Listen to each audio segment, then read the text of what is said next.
préparez-vous à être choqués par l'histoire que nous allons vous présenter.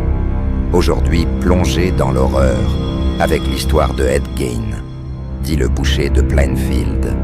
Voici son histoire.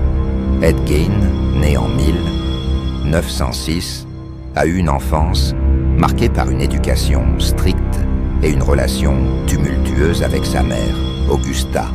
Cette dernière, une femme fanatique et dominatrice, a inculqué à Ed des valeurs extrêmes sur la moralité et le péché, le rendant très attaché à elle tout en lui inspirant une peur profonde des femmes. Son père, alcoolique, était souvent absent et son frère Henry, qui tentait de s'éloigner de l'influence maternelle, est mort dans des circonstances mystérieuses, laissant Ed encore plus isolé. Ed Gein, après la mort de sa mère, a sombré dans une solitude inquiétante, ce qui l'a conduit à des comportements de plus en plus dérangés. En 1957, la disparition de Bernice Worden, une femme du village, a attiré l'attention des autorités.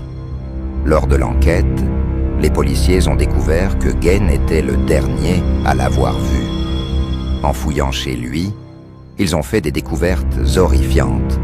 Dans sa maison, les policiers ont trouvé des objets macabres, fabriqués à partir de restes humains.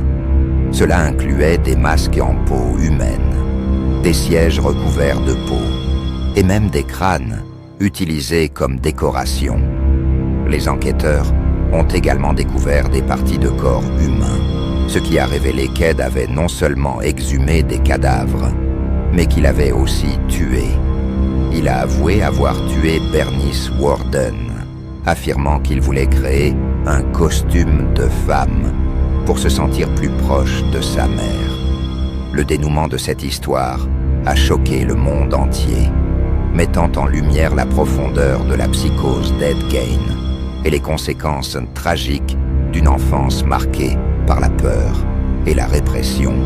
Ces crimes ont inspiré de nombreux films et livres, faisant de lui une figure emblématique du macabre.